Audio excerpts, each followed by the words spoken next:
me. Yes, I'm going General Secretary. Outgoing General Secretary, pardon me. And outgoing Deputy General Secretary. Yes, and I'm going away. Yes, sir. But I'm not going to hold my position again. But those who are contesting for your position, your boss's position as the General Secretary's position, yes, there are some illustrious individuals in that list. Knowing the kind of work that pertains in that position, secretaryship, do you think the people who are vying for that position have the wherewithal to occupy such an office and deliver, in your own words, the aids that you... Yeah, you see, the position which I find myself now, having regard to the fact that I've demonstrated beyond preponderance of probabilities that I have an agenda to prosecute and an agenda to pursue. I intend opening a new chapter in my political career. I don't want to concentrate on one single individual. The accounts have a saying that me mami couldn't be me papa. Me papa you be also me mami. I support all of them, those who are running for the various positions. I am with them, they are with me. I pray for all of them. I wish them good luck. By virtue of the agenda I want to prosecute in the foreseeable future, I want to keep a very low profile, monitor things.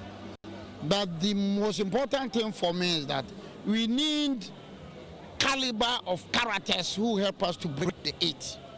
That is the agenda. That is the agenda. But some have said, for example, that the crop of executives, some of who are outgoing, failed the party in some respect because you lost a lot of votes, you lost a lot of seats, for which reason we saw a hung parliament, which is making your governance, according to some watchers, a bit tough. That is never correct. We don't need to go into these issues. These are matters, in life, it's full of ups and downs. Those who believe in theology, or those who've learned a lot of theology, you have ups and downs. I'm not blaspheming. Somebody said Jesus Christ, he fell 3 times. Then he got up, he fell, he got up. And that is life. And it's full of ups and downs. And the most important thing is to learn from our mistakes, then project ahead, and then vow not to commit such mistakes again in the future. So that is it. Let's not be crying over spilled milk. Okay. Some have said that some of the proposals that were made at the last conference, for example, which include, among others, to expand the electoral college and all of these, did not get the attention that they thought it deserves. The NPP USA, for example, has been very loud. They say the electoral college must definitely... I endorse that stand. Okay. In August 1992, we met in Legon to select our flag bearer. 30 years down the line, look at what we are doing now. 30 years, 3 decades. Excuse me, you were then even a small boy. Now, see, African politicians must learn history, and we must learn from the lessons of history. We need to broaden the electoral college. These things must be taking places at the constituencies, so that the individual at the constituency will feel the effect of the party. We should broaden it. Card-bearing members, paid-up card-bearing members, elections at the constituency. So the paid-up card-bearing member will vote at the constituency. Sunyani Domase, Sunyani Brekum, Domahikro, Wemfie, Bechem, Duayan Quanta.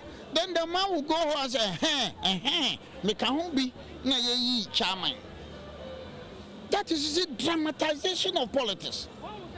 So we need to, 30 years, we are still pursuing that path. Honestly speaking, and I've made this suggestion countless occasions to both the New Patriotic Party and the NDC. Look, we need to be up and going. We need to revise our political notes. We need to make sure that, look, people will not feel marginalized or sidelined. The NPP spirit should always be seen bubbling and running.